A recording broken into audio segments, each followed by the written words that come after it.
Kæru bíógestir, mig langar að bjóða ykkur velkomin á þessa sýningu kirkjulistahátíðar á kvikmyndinni 4 Minuten. Þetta mynd sem hlaut á síðasta ári kvikmyndaverðlaun kirkjunnar sem voru veitt í fyrsta skipti á alþjóðlegu kvikmyndahátíðinni í Reykjavík. Þau verða veitt aftur í október á þessu ári.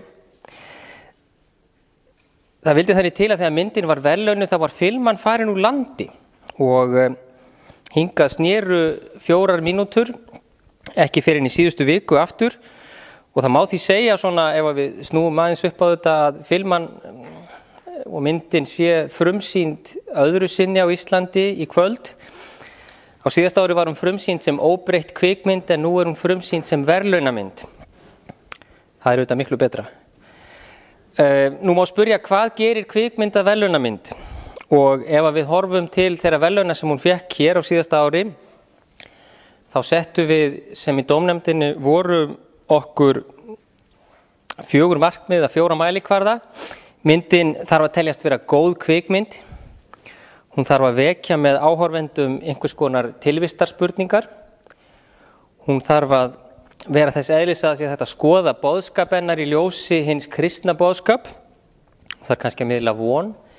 Og kvikmyndina þarf að vera hægt að nota í kirkjustarfi.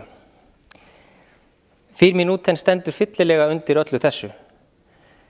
Hér er á ferðinni fantagóð kvikmynd. Hún er vel skrifuð og vel leikin og hann er vel leikstýrt og kvikmyndatakan er góð og sviðsmyndin og klippingin líka. Og áhorfandinn hann finnur sig í öruggum höndum og hann getur notið hverjar mínútu. Myndin hreyfir líka við áhorfandanum. Það er unnið með samspil frelsis og fjötra. Og það er sýnt með mjög áhrifamiklum hætti hvernig það sem fjötrar mannin getur bæði verið hið innra og hið ytra. Erfið reynsla úr fortíðinni getur nefnilega verið byggingarefni í mun sterkari fjötra en steinsteypan og stálið sem að mynda fangelsi. Það sýnir 4 Minuten. Og myndin miðlar líka von. Hún sýnir okkur hvernig hægt er að yfirvinna fjötrana, brjótast út. Hún birtir okkur endurlausn.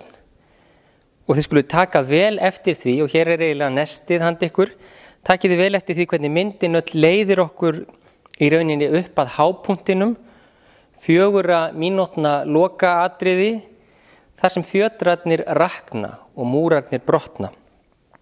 Eins og dómnefndin skrifaði í fyrra, konurnar 2, sem eru aðalpersónur myndarinnar, þær tengjast í tónlist sem verður vettvangur átaka og farvegur endurlausnar.